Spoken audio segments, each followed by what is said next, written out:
Okay, we're back on the road again, and I am in the little suburb of Williamstown, which used to be working class once upon a time when the world was young and dinosaurs ruled the earth. But now it's full of these little terrace houses, which used to be working people's cottages, but are now owned by lawyers and other wealthy people. And nobody who is poor can afford to live here, apart from in one particular place, and I'll show you that a bit later. So we're heading down towards Hobson's Bay. Actually, no, this isn't Hobson's Bay. This is towards the mouth of the Yarra River, which is the main river that goes through Melbourne. The river that flows upside down because it's always brown on the top. And there are lots of yachts and things here. The weather is pretty much Vaughan Munro at the moment. You might see some black swans directly ahead if you look very carefully. There they are there because it's too wet for them even to go in the water. And we're heading along towards the yacht club and all sorts of places like that. And I'm going to show you where I used to work once upon a time when I was more youthful and I chose my partners unwisely. So they've got the Sea Scouts there. There's a cannon over there in front of us, which is kind of cool. And it seems to be aimed at some very expensive boats. Now up ahead you'll see a high-rise building. That's the Housing Commission building, so that's public housing. And it's the only place in Williamstown where people without wealthy parents can live. Of course, it takes you forever to get a place in there. You've got to wait for someone to die, essentially. But that is right there, and a lot of the rich people living around here aren't too happy about it. But too bad for them. So it's been an interesting few days. There's the whole Pennsylvania thing with Trump, which I'm not going to... I've got all sorts of weird thoughts about that, and they're not conspiracy theories. They're not the usual kind of bullshit.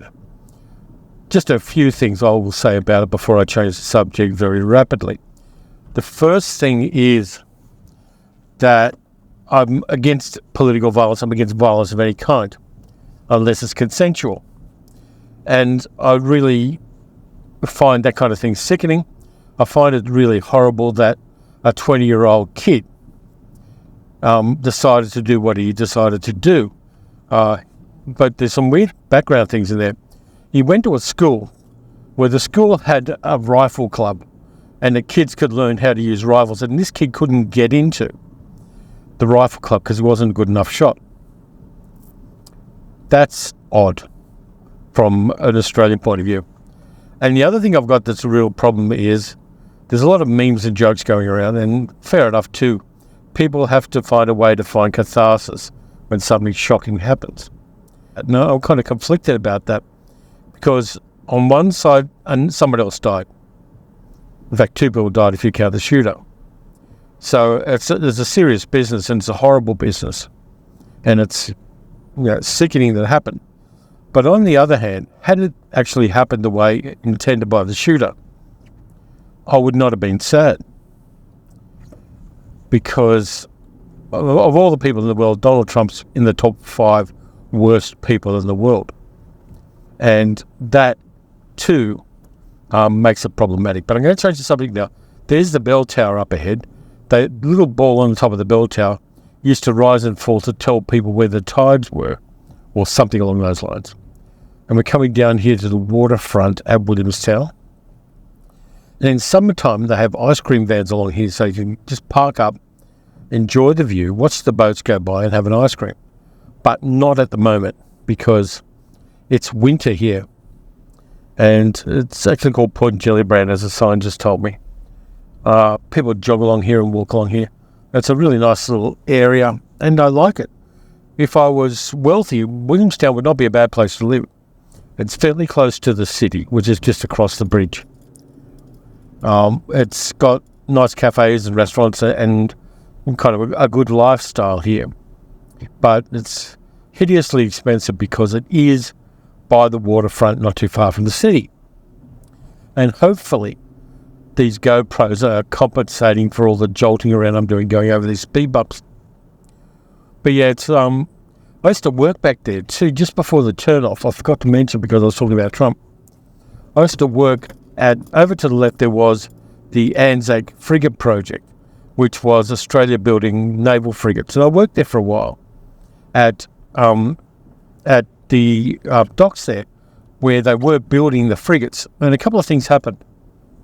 First one is they had a Christmas party up at the Rotunda in the park near there for everybody who worked there. I was a civilian doing admin work. And so we had a Christmas party and they laid on chicken and champagne for breakfast because it was the 90s and people did things like that in the 90s. And so we're getting chicken and champagne for breakfast. Good chicken, lovely champagne. And all of the staff members were so pissed they couldn't go back to work. So they gave us the rest of the day off. Because under working rules, it's not a good thing if you're drunk. So we did that. The second thing was, I was there when one of the frigates was being put out for sea trials, where they send it out to sea for 3 or 4 days. They see what's going wrong with it, and they have an enormous checklist of things they have to test while the frigate's out at sea. Even things like mirror rattling, well, down to that level of detail. They had the ANZAC frigates there. So we all went out to the wharf to see the frigate off. I nearly got to go for that 3-day sea trial, but I kind of didn't eventually. And so we're standing there, and we're on the wharf, and we're standing not too far away from one of the anchor lines, which are enormous hawsers about that round, made out of rope. And so we're standing there and we're waving to people. And there's a thing with Navy ships where they start the engines and control of the engines in the engine room and then transfer the authority for running the engines to the bridge and the captain and all those people, to James T. Kirk. So something went wrong and they didn't quite transfer the power right from the engine room to the bridge. And so the thing started backing out before the hawsers were unattached from the bollards. And we're standing there and then suddenly there's this enormous creaking sound as the boat starts moving backwards and it's still tied up. And so we're standing there going, what the fuck's going on? And suddenly there's this shotgun blast as the hawser snaps and basically tore. One end of it went up onto the boat and broke a sailor's thigh by hitting him across the thigh with a rope. And the other end snaps back on the bollard and lands at our feet. And it's like an enormous mop head. The rope had been so ripped up, it was like an enormous mop head. And we just stood there and looked at it and went, that's not right. But yeah, we nearly got clobbered by an enormous anchor rope from a ship. So those are the two things I remember from working there. Really nice people, but I was never suited to working anywhere really. But that's one of the fond memories I have of Williamstown. So we're heading down to Williamstown Beach now. Off to the left there's Williamstown Beach, which isn't a bad little beach, and there's a nice cafe down the other end of it. It's an all year round beach. People who like swimming in cold weather and in the rain love coming down here. And there's all sorts of little clubs of people who go basically swimming in the cold weather. I won't go swimming anywhere in Melbourne. The water's always too cold for me. I'm a Sydney boy at heart, and unless the weather's and the water is kind of at around 18 degrees, I'm not going anywhere near it. But yeah, nice little cafes around here. A nice area, but crazily expensive, because one of the problems big cities have, particularly in Australia, is that at some stage they become ruled by real estate agents. People who sell houses and buy houses. And after that, the whole city goes to shit. Sydney had the same thing. Melbourne's had the same thing. Real estate agents are a plague upon us all. If you see me swerving, I'm swerving around speed bumps because I can. So yeah, all of this stuff's happening at the moment. But the weather is going to start warming up hopefully soon. And everything will go both hunky and dory, and we should be okay. I'm going to better dodge this bus that I've cut in front of. Mea culpa.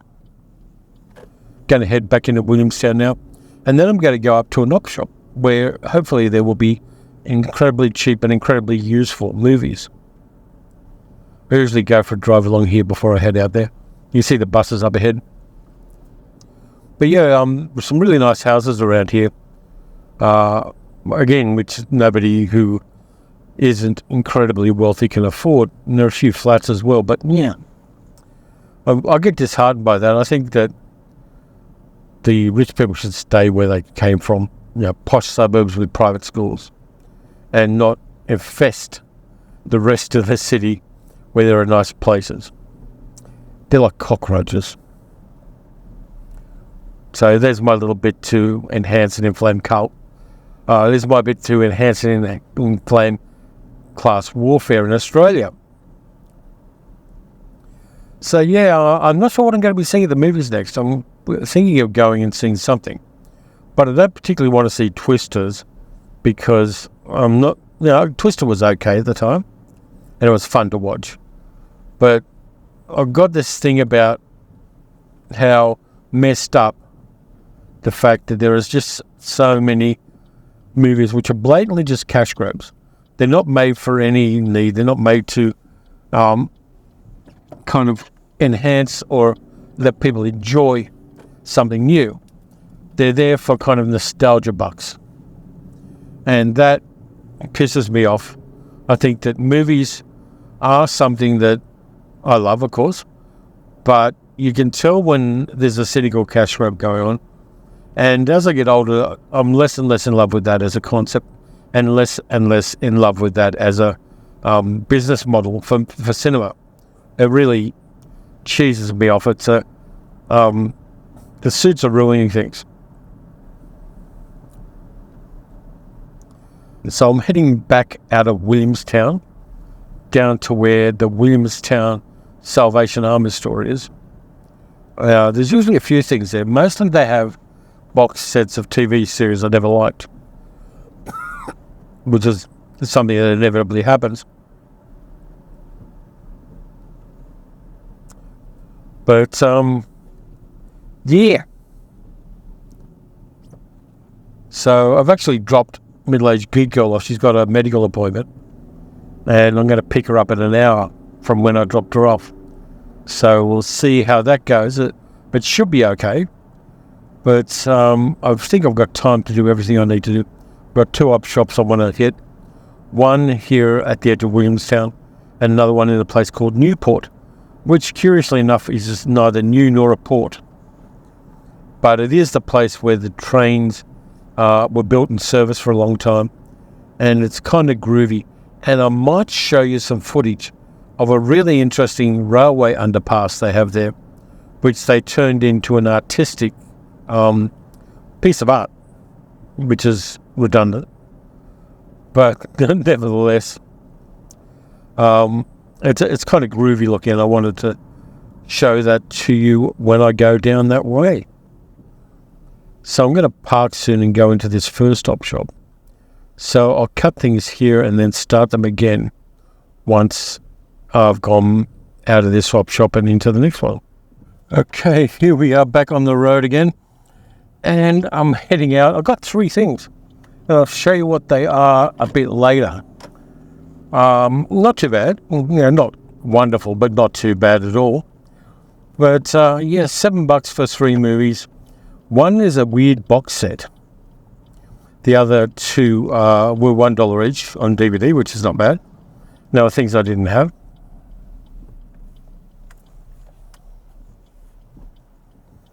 And now we have to wait. I think I'll fast forward through me waiting here for the traffic to ease. In case you're wondering, it's a bit after, of course, about 2:15 in the afternoon. And I've got until about 3 o'clock to pick up middle-aged Giga, which means I've got time to go around to Newport and check out the other op shop, which is always a bit of fun. I'll go the back ways, I think, because main roads are starting to cheese me off, as often happens when I start driving for prolonged periods of time.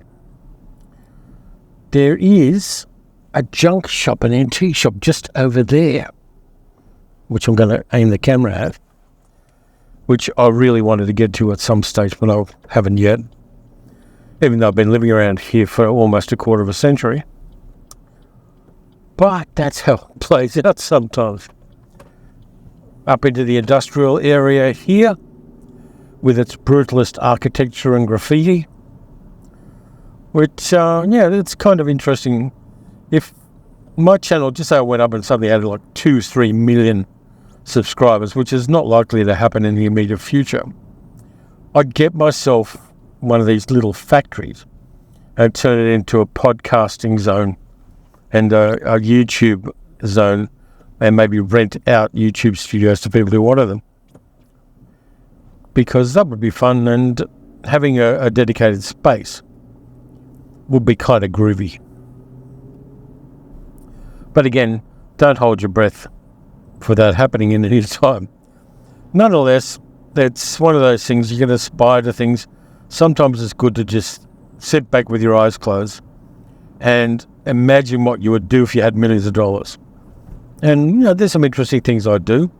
I'd get myself a little pieta chair somewhere in Japan, because there are a whole bunch of Japanese houses that are abandoned and they're just waiting to be renovated in very beautiful little parts of Japan. And it'd be nice to have one of those and maybe live there the 6 months of the year when the weather here is shitty. And it'd also make for a real interesting pivot for the channel. And Middle-Aged Geek Girl and I love Japan. We've only been there once in 2019, had a lovely time there, and want more of it. And once you've eaten Japanese ramen, you really can't go back. And Japan's also got my favourite drink, which is cans of Suntory highballs, which are basically just whiskey and soda in a can. And it runs about 9% alcohol. So, 2 or 3 of those will get you a good buzz on. And because Japan has this thing where alcohol is wonderfully cheap, they cost you about $3 Australian per can. So you can get, cruising altitude shit-faced on about $9. Now, I don't get drunk very often. The last time I got drunk was probably sometime in the 2010s. And it was probably with my sister and brother-in-law. But I can't remember. But one way or the other, it's not something I do, but I do like the taste of alcohol. And I've got this thing where summertime, I'll drink a really good beer, and I'll have one of those a night, 3 or 4 nights a week, maybe. And in the wintertime, sometimes at night, I'll just have a shot glass of sipping scotch. And that's the extent to which I drink alcohol, which is why my brain still holds together moderately well at my age, because I haven't killed many brain cells. Some, because it's inevitable that occurs, but not as many as many of my contemporaries. Also, having an alcoholic father is a good way to dissuade somebody from being an alcoholic. But I won't go further down that particular dark and razor-lined rabbit hole. I'm kind of enjoying this drive and enjoying just shooting the shit. And people have asked me too whether it's distracting for me to have the cameras on and to be driving while I'm talking, and whether that's a danger. It isn't. It's no more dangerous than if I was to have somebody in the passenger seat of the car and we're just shooting the shit there. It feels very much like that level of concentration and that level of distraction, which is minimal, really. We always talk to the people we're in a car with, hopefully, unless you're having a snit. But we're now coming into Newport, which, as you can see, is not a port. And so I'm going to pull around the corner and I'm going to go into the Vinnies here and see if they've got anything good. Who knows? But if you look right ahead, there's this underpass, which has got all this mechanical stuff on the walls, and it goes into the underpass as well. It's really groovy looking. Man, it was designed as an art piece by the local council, and I really like the look of that. Now I just got to find a parking spot, which I have just found on the other side of the street. So I've got to do a little bit of a knife edge turn here in front of this ute, and hopefully, nope, didn't quite make it. So I've got to back out and straighten up. And I could make a sexual joke about that, but I'm not going to. See you when I get back.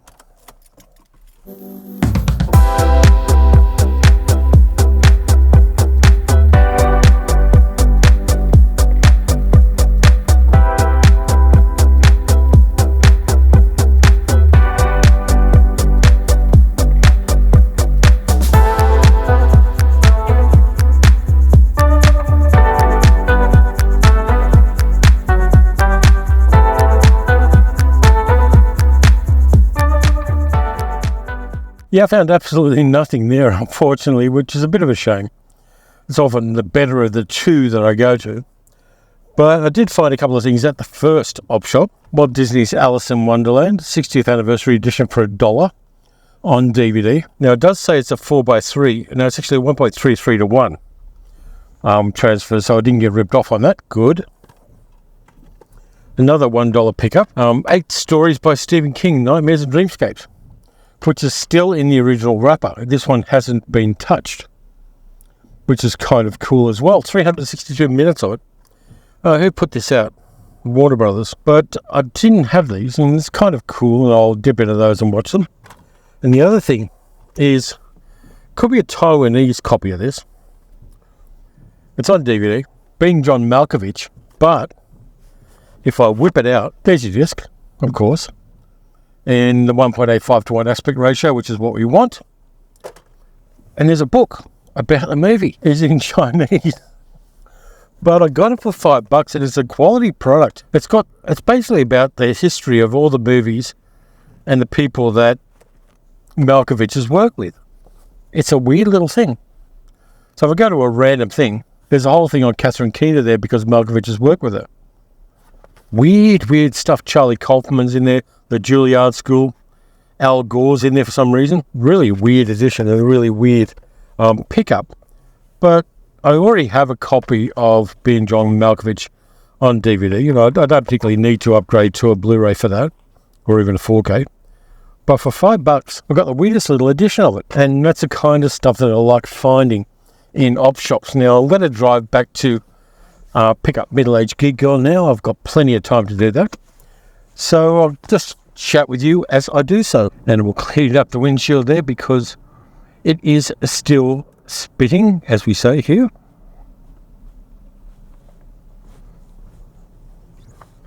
There's the binnies I went to on the left there.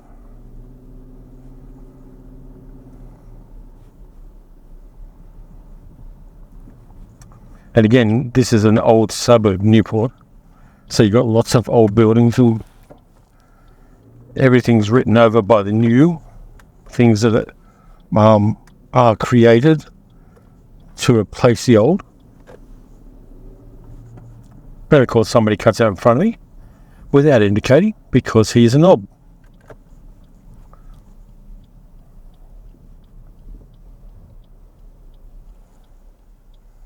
Now as you go around the curve you'll see the backside of part of the train station there, which is a very old school train station. Hope that most people will position it slightly badly. I'll tell you how I'm doing this video, by the way. Got the 2 GoPros, as you can see, but I've also got a DJI mic, which records the audio, which is that little blinky thing you might see there. And they're pretty good. Normally I can attach them to a camera, and can't attach them to the GoPros I've got, because I've got old GoPros. But I can attach them to a camera and run it directly as a feed. But I find it a lot easier not to do that and to just have the thing as an independent microphone, and then I synchronize the sound with the video later on. It just works better for me if I do that. So here we go over the overpass and head back toward Williamstown. So not sure what else I'm going to talk about. I did get big hauls from Umbrella and Imprint, which you all have seen by now. And I was surprised by them because they both came in on the same day. And I got at least 2 enormous boxes full of things to review, which is kind of cool. And I always feel privileged when that happens. But they don't usually turn up on the same day. So I'm going to film them from where I'm sitting. And this video is going to come out after those videos do. I'm going to film them back to back. So I'll do one lot reviewing the Imprint, one lot reviewing the Umbrella. And there's some pretty damn good things in them. I'm really happy with the quality and the depth of what those 2 companies are putting out at the moment. And they're really punching hard to be as good as anywhere in the world when it comes to the kinds of movies they're releasing and the extras they're adding to them. So it's a bit fortunate to have access to those. And I got one really, really personally rude comment about it from somebody who's obviously got undiagnosed problems. And I immediately deleted that and made the channel invisible to them. One of the things that isn't often spoken about is how many personally abusive and negative comments people get when they open themselves up by having a YouTube channel. It happens. It's not pleasant, and it can really affect people. I'm pretty rugged when it comes to those things, though occasionally things do hit me in ways that I find really bad and abusive. But for the most part, people are wonderful, and the comments are great. People assume I don't know about movies too, which is really funny to me, because I know about a ton of movies, and the road up ahead is closed. Wonderful. I'm going to have to chuck a U-turn. But, they assume I don't know about a certain movie. And here's what happens with that, and it's kind of amusing. And it's kind of sweet that they're trying to tell me what the good stuff is. Half the time, it is a movie that I've already covered on the channel, which is kind of funny. And I usually just tell them, it's already covered on the channel, just do a search, you'll find it. And the other ones, they're really obvious movies. And I know about them really well because I've misspent most of my life watching movies, which is kind of cool because it's paying off now. But for the most part, really, I know about most of these movies. When I don't, I thank people for hipping me to these films. But for the most part, I know a crazy amount of movies. And sometimes it astounds me how much cinema I've seen. And one of the reasons why I'm always searching for foreign language films and new movies coming from other cultures is I want something fresh. I want something that I'm not familiar with. I don't just want to ride the nostalgia train, because I think that ultimately ends up being self-defeating. And what you do is you end up just ticking boxes and doing the obvious stuff and doing the stuff people already know about. And even though I do want to acknowledge a lot of that stuff, and I'm kind of cool with going back and revisiting some of those kinds of movies, for the most part, no. For the most part, I don't want to do that. I find it ultimately self-defeating, and I don't enjoy it as much as I enjoy covering some of the old stuff, covering a bit of the nostalgia, but also finding new, cool, groovy, and unexpected things. There's a real joy in that, and then not only just finding it and enjoying it, but really sharing it with other people and passing on the grooviness and passing on the wonder of something new I've found. So I'm going to leave it there. So I'll catch you guys next time. Usual thing, like, subscribe, hit the notification bell, do all of the good stuff, and I will catch you guys later.